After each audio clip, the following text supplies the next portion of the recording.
मैं अंजुल कुमार उपाध्याय आपके बीच फिर आज एक बार उपस्थित हूँ। और जैसा कि हमने आपसे बताया था कि हम आप लोगों का जो बीटीसी के सारे सेमेस्टर की जो पेपर आपके होने हैं, उन सारे पेपर्स की तैयारी कराने के लिए हम आपको अलग अलग सेमेस्टर की अलग अलग क्लासें आपको प्रोवाइड कराएंगे। तो चूँकि हमें आपके पास टाइम बहुत कम है, इस चीज़ को ध्यान रखते हुए कैसे भी करके प्रयास ये हमारा रहेगा कि आपका पूरा का पूरा सिलेबस, चाहे वो फर्स्ट सेमेस्टर का हो, चाहे सेकेंड सेमेस्टर का हो, चाहे थर्ड सेमेस्टर का हो, चाहे फोर्थ सेमेस्टर का हो, सारे सेमेस्टर के पूरा का पूरा सिलेबस जो आपका होगा वो प्रयास रहेगा कि 20 से 25 दिन में फिनिश करने का पूरा प्रयास किया जाएगा। तो आज हम लोग चूँकि थोड़ा सा कुछ स्वास्थ्य में आप कह सकते हैं अच्छा नहीं फील हो रहा है, इसलिए हम लोग कुछ चर्चाएँ कर देंगे और उसके बाद फिर कंटिन्यूअस के बाद से हम लोग क्लास डेली चर्चा करते रहेंगे और प्रयास करेंगे आने वाले 15 से 20 दिन में पूरा सिलेबस एक बार खत्म कर दिया जाए। तो सबसे पहले हम लोग बात करेंगे बीटीसी सेकेंड सेमेस्टर पे चर्चा करेंगे।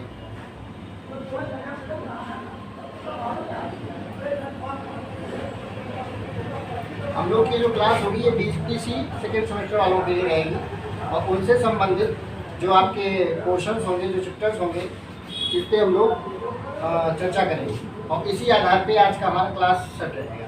लेकिन सबसे पहले जितने भी आप कह सकते हैं जो बीटीसी के बच्चे हैं, वो चाहे जिस सेमेस्टर के हों, चाहे फर्स्ट सेमेस्टर के हों, चाहे सेकेंड के हों, चाहे थर्ड के हों या फोर्थ के हों, वो किसी भी सेमेस्टर के हैं, तो ख़ास तौर पे सबसे पहले मैथ के एज ए टीचर के तौर पर मेरा आप सबको एक सुझाव है कि आप गणित को किस तरीके से टैकल करें या गणित को किस तरीके से पढ़ें, गणित को किस तरीके से लगाएं, ताकि आपको पेपर में अच्छे नंबर भी मिले और आपकी जो समस्या होती है गणित में, उस समस्या से भी आपको निजात मिल सके। तो सबसे पहले कुछ छोटी छोटी बातें हैं जिनको हम आपको थोड़ा सा चर्चा करेंगे और प्रयास करेंगे कि आप गणित को थोड़ा सा अच्छे तौर पर लेने की आदत डालें। सबसे पहले हम आपसे कहेंगे, मेरा सबसे पहला एक आपका रहेगा कि जो आपका गणित है, ये जो आपकी गणित है जिसे आप लोग मैथ भी कहते हैं, ये अगर आपसे कहा जाए कि ये कैसा विषय है, तो इसमें हम आपसे कहना चाहेंगे ये कोई विषय है ही नहीं। जो आपका गणित है ये एक ऐसा विषय है, कठिन है कि आसान है, जो ऐसी बातें आपके दिमाग में आती हैं, उन सारी चीज़ों को आप तुरंत पहले यहीं पे एकदम निगलेक्ट कर दीजिए। ये गणित कोई भी विषय है नहीं, इसको आप कतई किसी विषय के तौर पे मतलब आप कह सकते हैं कोई विषय है नहीं। ये सिर्फ आपके लिए क्या है, ये एक खेल है। ये हर सेमेस्टर के लिए लागू होता है या फिर ये हर उस बच्चे के लिए लागू होता है जिसको मैथ में समस्या होती है या जिसको मैथ में डर लगता है। जैसे आपने बचपन में बहुत सारे खेल खेले होंगे, जैसे आपने गुल्ली डंडा खेला होगा, मैक्सिमम लोग शायद खेले होंगे। आपने आप कह सकते हैं बहुत सारे शेर पहतिया खेला होगा। आप क्रिकेट खेलते हैं, मॉडर्न खेलों की बात करें तो जैसे आप इन सारे खेलों को खेलते हैं, उसी प्रकार आप गणित को भी आप एकदम सेम पैटर्न पे आप गणित को ले सकते हैं। जैसे जब आप क्रिकेट खेलने जाते हैं और आपको बैटिंग करने के लिए बुलाया जाए और तुरंत आपसे पूछा जाए कि भैया कितना रन बना के आओगे, तो क्या कोई बता सकता है कितना रन बना के आएंगे? शायद नहीं बता सकता। सेम उसी प्रकार यहाँ पे मैथ की भी बात है कि अगर मान लीजिए आप कोई भी किसी भी क्लास की मैथ पढ़ रहे हैं, आप स्टार्ट कर रहे हैं, चाहे जिस सेमेस्टर का हो या कोई भी एकेडमिक क्लास हो, तो वहाँ पे आप जब तक आप उस चीज़ को पढ़ नहीं लेंगे तब तक आप ये नहीं बता सकते कि आप इसमें कितना आपको आता है या कितना नंबर आप लाएंगे, जो भी। लेकिन जब आप कुछ मैच खेल लेते हैं विराट कोहली के स्टाइल में 100, 200, 400, 10, 20, 50 मैच खेल लेते हैं, तो आपको एक अनुभव हो जाता है। और उस अनुभव के बाद जब विराट कोहली बैट पकड़ के आता है, खड़ा होता है क्रीज पर, तो हर उसका प्रशंसक या वो स्वयं भी कहता है कि कम से कम मान लीजिए 20 रन तो मार के जाएगा ही जाएगा। मतलब एक आपको विश्वास होता है उस बैट्समैन पे कि ये कम से कम इतना करके जाएगा, और धीरे धीरे ऐसा आता है कि वो एक मैच जिताने वाला प्लेयर बन जाता है। सेम कहानी यहाँ पे भी है। शुरुआत में आप इसमें कुछ नहीं कह सकते इस खेल में क्या होने वाला है, जैसे शतरंज आप खेलते हैं, कोई भी खेल हो, लेकिन खेलते खेलते खेलते खेलते एक दिन ऐसा आता है कि आप उस खेल में माहिर हो जाते हैं।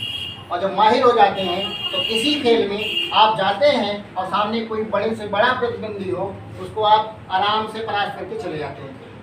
तो सबसे पहले जो एक पहला पॉइंट आप सबको एक सुझाव के तौर पे है कि गणित को कतई एक खतरनाक, भयानक, डरावना, बहुत आप कह सकते हैं कठिन, ऐसा किसी भी सब्जेक्ट के तौर पर आप इसको लेना आज से ही बंद कर दें। गणित को सिर्फ एक खेल के तौर पर लें।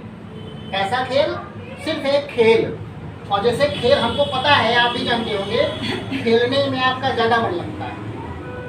अभी आपसे कहा जाए कि चलो क्या बोलते हैं घर पे काम है वो करो, और दूसरा कहा जाए चलो सामने क्रिकेट हो रहा है खेलो, तो आप में से मैक्सिमम लोग खेलना ज़्यादा पसंद करेंगे। तो यानी कि खेल में हमारा मन ज़्यादा लगता है। तो जिस दिन हम गणित को भी एक खेल की तरह लेने लग जाएंगे, यकीनन हमारा मन उस गणित में जो अभी नया भी लग रहा होगा, डर लग रहा होगा, उसको आप ऑटोमेटिक आपका उसमें टाइम बढ़ जाएगा, आपको दिक्कत नहीं होगी। Just a play. हाँ, अब खेल की दो कहानियाँ होती हैं, या तो आप जीतते हैं और या तो आप हारते हैं। तो यहाँ पे भी आप जस्ट सिंपली आप लीजिए कि अगर आप किसी सवाल को लगा रहे हैं, आपका आंसर आ गया तो मान लीजिए कि आप जीत गए। और अगर किसी सवाल में आपका आंसर नहीं आया तो यहाँ तो हारने जैसी कोई बात ही नहीं होती। हार कर मान लीजिए कहानी खत्म हो जाती, क्योंकि आप उस सवाल को दोबारा फिर से लगा सकते हैं। और हो सकता है पहली बार में ना आए, दूसरी बार में आ जाए, तो आप जो हार भी रहे थे वो दूसरी बार में क्या कर लेंगे, जीत लेंगे। और एक बार जब जीतने की आदत पड़ जाएगी तो आपको ये खेल भी मजा आएगा, और इस खेल को खेलते खेलते खेलते खेलते एक दिन आप इस खेल के महान खिलाड़ी हो जाएंगे।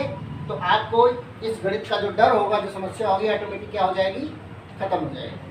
और जिस दिन ये समस्या आप की खत्म हो गई, आप इस खेल के खिलाड़ी हो गए, यानी जो गणित नाम का खेल है, इस खेल के अगर बढ़िया खिलाड़ी आप बन गए, तो ये एक ऐसा खेल है जो आपको किसी भी पेपर में, चाहे आप यूपीपी दीजिए, चाहे आप सेमेस्टर वाइज पेपर दीजिए, चाहे आप विषय दीजिए, आईएएस दीजिए, जहाँ भी गणित के सवाल आएंगे उसमें आपको 100% नंबर मिलेगा। मतलब 100%, यानी कि 100 में 100। अदर सब्जेक्ट में अगर आपसे कहा जाए कि आप 100 में से 100 ला पाएंगे, तो आप नहीं ला पाएंगे। कहीं राइटिंग पे कट जाएगा, कहीं किसी चीज़ में कट जाएगा, कहीं मात्रा गलत हो जाएगी, कहीं आप हलंत गलत लगा देंगे, बहुत सारी समस्याएं। लेकिन यहाँ पे अगर आपको कॉन्फिडेंस एक बार आ गया तो 100 क्वेश्चन में 100 नंबर पूरा मिलेगा, 99 नहीं होगा। तो ये खेल खेलते खेलते खेलते खेलते एक दिन आपके मन में वो कॉन्फिडेंस आएगा और आपको पूरा नंबर मिलने के लिए आप कह सकते हैं, फिर आपको कोई रोक भी नहीं पाएगा। और उसी दिन से आपकी गणित का टेंशन, गणित का डर एकदम से खत्म हो जाएगा। तो अब एक चीज़ ये दिमाग में आप सेट कर लीजिए आज से कि गणित क्या है, एक खेल है, और हमको बस खाली खेलना है। जैसे आप लोग देखते होंगे जो क्रिकेटर्स हमारे खेलते हैं, जितने भी हैं, सचिन तेंदुलकर रहे हो या फिर विराट कोहली रहे हो या महेंद्र सिंह धोनी रहे हो, इन लोगों को खेल चाहे जीते चाहे हारे उससे कोई मतलब नहीं होता, क्योंकि इनकी पेमेंट फिक्स होती है। सेम उसी प्रकार आपको भी केवल गणित को खेलने से मतलब है। आंसर आए तो जीत हो जाएंगे, थोड़ा खुश हो जाएंगे, नहीं आएगा दोबारा ट्राई करेंगे। उसमें हारने जैसा कोई शब्द नहीं होता, क्योंकि जीतने हारने से कोई नुकसान नहीं होता। एक बार दो बार हारेंगे, उसके बाद आपको ऑटोमेटिक जीतने की आदत पड़ जाएगी। और फिर जो है आपके मन में डर बैठता है, मैक्सिमम लोगों के मन में, कि गणित बहुत बड़ा आप कह सकते हैं तोप है, वो टेंशन आपकी खत्म हो जाएगी। तो इन चीज़ों को ध्यान रखते हुए हम लोग आज से आपके पेपर को ध्यान रखते हुए हम लोग आगे का क्लासेस स्टार्ट करेंगे। और अभी हम लोग सेकेंड सेमेस्टर पर चर्चा करेंगे जो आपका पेपर होने वाला है। और इसमें भी हमारा प्रयास ये रहेगा कि जो आपसे ज़्यादा इम्पोर्टेंट चैप्टर हैं, जहाँ से क्वेश्चन आने कन्फर्म है, हम पहले उन टॉपिक को पढ़ाएंगे जहाँ से आप नंबर एकदम पाएंगे ही पाएंगे। और ऐसे कुछ टॉपिक जो काफ़ी आसान हैं या थोड़ा बहुत आपको आता है, उन चीज़ों को भी हम पढ़ाएंगे, बट उनको वो हमारे आप कह सकते हैं बाद में रहेंगे, या हमारी वो लास्ट प्रियॉरिटी पे रहेंगे। हमारी पहली प्रियॉरिटी पे ऐसे चैप्टर्स को रखेंगे हम जो पेपर में आएंगे ही आएंगे। अगर आप 10 दिन की क्लास ले लेंगे तो आपको वहाँ से पता चलेगा पास होने से ज़्यादा नंबर मिल जाएगा, और सारा ले लेंगे तब तो कुछ बचेगा ही नहीं। तो इन चीज़ों को ध्यान रखते हुए हम लोग तो सेकेंड सेमेस्टर के आधार पे स्टार्ट करेंगे। और सेकेंड सेमेस्टर में एक आपका पार्ट है जिसे आप ज्यामितीय कहते हैं। क्या कहते हैं? ज्यामितीय या ज्योमेट्री। यहाँ से एक या दो क्वेश्चन आपके पेपर में ना आए, इसको कोई काट नहीं सकता। तो इसी चीज को हम लोग स्टार्ट करेंगे। और इसमें भी जो सबसे आपका कह सकते हैं सबसे पहला टॉपिक हम आपको पढ़ाने चल रहे हैं, उस टॉपिक का नाम है त्रिभुज, यानी इसी को हम लोग क्या कहते हैं? ट्रायंगल। तो इसी त्रिभुज से हम लोग अपना क्लास स्टार्ट करेंगे। बाकी देखते हैं।